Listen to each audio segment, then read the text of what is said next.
Hi friends, welcome to M G time. നമ്മൾ എപ്പോഴെങ്കിലും മധുരവും എരിവും പുളിയും കൂടി ചേർന്ന പൊട്ടറ്റോ ബജ്ജി കഴിച്ചിട്ടുണ്ടോ?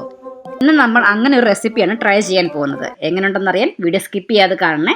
വീഡിയോ ഇഷ്ടമായ ചാനൽ ഒന്ന് സബ്സ്ക്രൈബ് ചെയ്യാൻ മറക്കരുത്. അതിനായി ഞാനിവിടെ 3 പൊട്ടറ്റോ തൊലി കളഞ്ഞ് ചെറുതായി വട്ടത്തിലരിഞ്ഞതാണ് എടുത്തിരിക്കുന്നത്. ഇനി മാവിനായി ഞാനിവിടെ 1 കപ്പ് കടലമാവാണ് എടുത്തിരിക്കുന്നത്. അതുപോലെ തന്നെ മാവ് റെഡിയാക്കാനായി 2 ഓറഞ്ചിൻ്റെ ജ്യൂസാണ് നമ്മളിവിടെ എടുത്തിരിക്കുന്നത്. ഏകദേശം ഒരു 3/4 ഗ്ലാസ് ജ്യൂസ് നമുക്ക് കിട്ടിയിട്ടുണ്ട്. ഞാൻ ഇവിടെ വെള്ളമൊന്നും ഒഴിക്കാതെയാണ് ഓറഞ്ചിൻ്റെ ജ്യൂസ് റെഡിയാക്കി എടുത്തിരിക്കുന്നത്. ഇനി മാവിലേക്ക് ചെറുതായി അരിഞ്ഞ 3 അല്ലി വെളുത്തുള്ളി ഇട്ട് കൊടുക്കാം. കൂടെ തന്നെ മാവിന് ആവശ്യമായ ഉപ്പിട്ട് കൊടുക്കാം. ഒരു 1/4 ടീസ്പൂൺ മഞ്ഞൾപ്പൊടി ഇട്ട് കൊടുക്കാം. അതേപോലെ 1 ടീസ്പൂൺ മുളക് പൊടി ഇട്ട് കൊടുക്കാം. ഇനി ഇതിലേക്ക് ഒരു 1/4 ടീസ്പൂൺ കായം ഇട്ട് കൊടുക്കാം. ഇനി എല്ലാം നല്ലതുപോലെ നമുക്കൊന്ന് മിക്സ് ചെയ്തെടുക്കാം. എരിവ് നിങ്ങളുടെ ഇഷ്ടത്തിനനുസരിച്ച് കൂട്ടുകയും കുറയ്ക്കുകയും ചെയ്യാവുന്നതാണ്. നേരത്തെ തയ്യാറാക്കി വെച്ചിരിക്കുന്ന ഓറഞ്ച് ജ്യൂസ് കുറേശ്ശെയായി ഒഴിച്ച് മാവൊന്ന് റെഡിയാക്കിയെടുക്കാം. നമ്മുടെ മാവൊക്കെ ഇപ്പം റെഡിയായിട്ടുണ്ട്. നമ്മൾ എടുത്ത് വെച്ച ജ്യൂസ് മൊത്തം നമുക്കിതിലേക്ക് ആവശ്യമായി വന്നിട്ടുണ്ട്.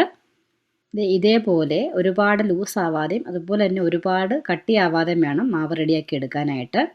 ബജിക്ക് ആ ഒരു പ്രത്യേക ടേസ്റ്റ് കിട്ടണമെങ്കിൽ നമ്മളെടുക്കുന്ന ഓറഞ്ചിന് ചെറിയൊരു പുളിയും അതേപോലെ ചെറിയൊരു മധുരവും ഉണ്ടായിരിക്കണം. ഇനി നമ്മൾ കട്ട് ചെയ്ത് വെച്ചിരിക്കുന്ന പൊട്ടറ്റോ തയ്യാറാക്കി വെച്ചിരിക്കുന്ന മാവിലേക്ക് മുക്കി ചൂടായ എണ്ണയിലേക്ക് ഇട്ട് കൊടുക്കാം. ഒരു മീഡിയം ഫ്ലെയിമിൽ വെച്ചിരുന്നാൽ മതി. കാരണം ഓറഞ്ചിൽ ചെറിയൊരു മധുരം ഉള്ളത് കൊണ്ട് പെട്ടെന്ന് നമ്മളുടെ മാവ് ബ്രൗൺ കളർ ആകാൻ സാധ്യതയുണ്ട്. അപ്പോൾ അത് കാരണം മീഡിയം ഫ്ലെയിമിൽ വെച്ച് വേണം നമ്മളിത് ഫ്രൈ ചെയ്ത് എടുക്കാനായിട്ട്. ഒരു സൈഡ് ബ്രൗൺ കളർ ആയി കഴിയുമ്പോൾ നമുക്കെല്ലാം ഒന്ന് തിരിച്ചിട്ട് കൊടുക്കാവുന്നതാണ്.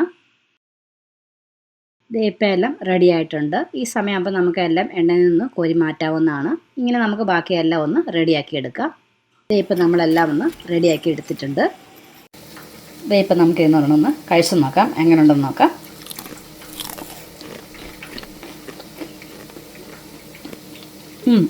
ചെറിയൊരു പൊടിയും അതേപോലെ തന്നെ ചെറിയൊരു മധുരവും ചെറിയൊരു എരിവും ഉണ്ട്. അടിപൊളി ടേസ്റ്റാണ്. എല്ലാവരും ഒന്ന് ട്രൈ ചെയ്ത് നോക്കണം. ഉറപ്പായി എല്ലാവർക്കും ഇഷ്ടമാവും. ട്രൈ ചെയ്ത് നോക്കിയതിന് ശേഷം ഫീഡ്ബാക്ക് അറിയിക്കാൻ മറക്കരുതേ. കൂടാതെ വീഡിയോ ഇഷ്ടമായ പ്ലീസ് ലൈക്ക്, ഷെയർ. അതോടൊപ്പം ഇതേപോലെയുള്ള റെസിപ്പികൾക്കായി ചാനലൊന്ന് സബ്സ്ക്രൈബ് ചെയ്യാൻ മറക്കരുതേ.